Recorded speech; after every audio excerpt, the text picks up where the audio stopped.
Hi, I'm Lily. Today I'm going to read the story Monsters That Eat Fire. Reading at level 3B. Monsters That Eat Fire. Okay, let's read it. Roar. Do you think who it is? It's not a lion. It's a roar 100 times as loud as a lion makes. Whoosh. That's fire and smoke coming out of its mouth. But you don't have to be afraid. All of the fire-eating dragons are tucked between the covers of books, along with lots of other imaginary creatures. They appear in stories about brave and handsome knights and princes who rode throughout the land on prancing horses. The knights and princesses were looking for adventure or for something magic or for a great treasure or perhaps they wanted to save a beautiful princess. From what do you think they wanted to save the princess? Quite often it was a dragon, a dreadful, terrible, fierce, fire-eating, monstrous dragon. In those long ago storybook days, there were all kinds of dragons. There's so many dragons that so many things. Yeah. In those days, long ago storybooks, there were all kinds of dragons. But you could always recognize a dragon when you find one or when it finds you.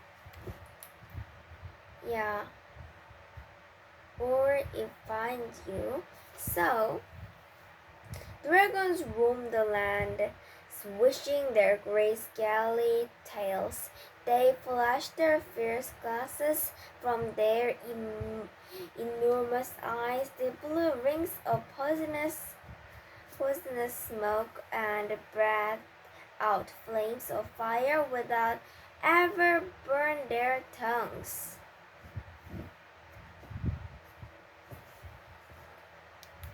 Or at least some of the dragons did. Others, mostly dragons from China and the Far East, breathed out mist and clouds instead of a smoke and fire. Yeah, smoke and fire.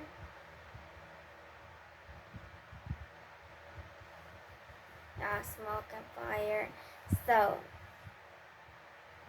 some people said that these dragons, if they wanted to do, could make the rain fall or stop it from the falling. Huh? Really?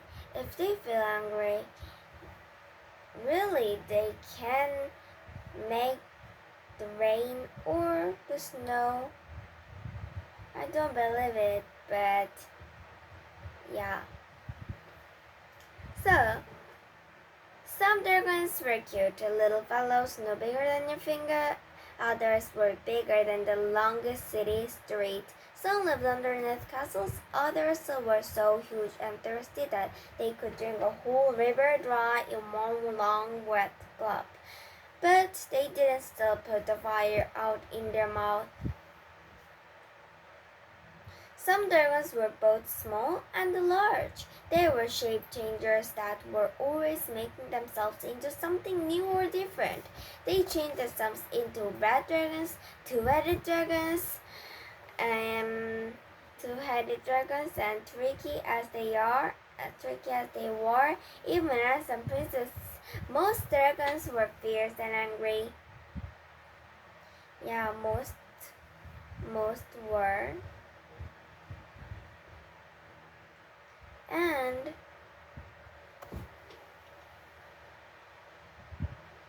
And the uh,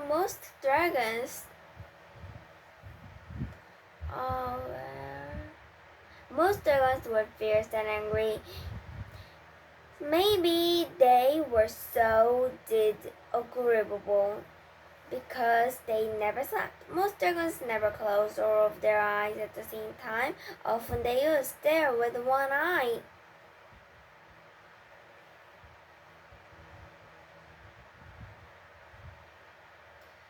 So a few dragons were friendly and kind. Really, I can't believe it. They were a few castle dragons that the castle pets and sometimes guarded precious treasures for a prince or a princess to protect as a shared spring. Yeah, like that. And others were shy and timid. They were afraid to protect anything at all. So,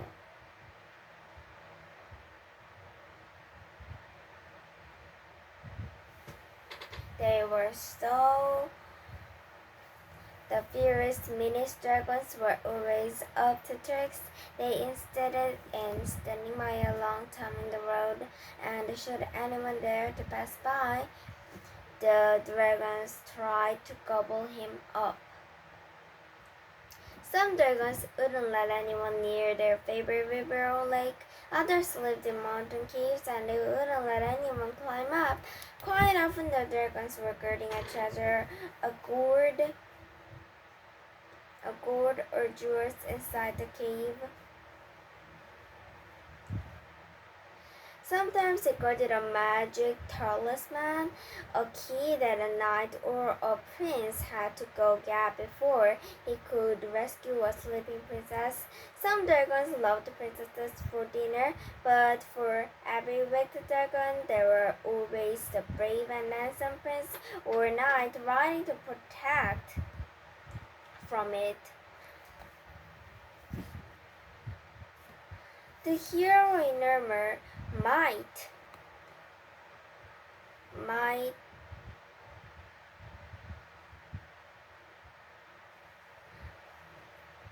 might have to chase the evil dragon all around the world. He might have to fight the monstrous dragon many times. He might cut the fearful dragons that off his sword only to see two new heads grow where before their new heads grow where before there had been only one. The fire from the dragon's mouth might burn down a whole that who for us the brave knight or prince might even have to seek the help of people, one of the friendly dragons before the battle was won, but sooner or later the bad dragon was beaten. Okay, today I read your story, Monsters That Eat Fire. Okay, bye!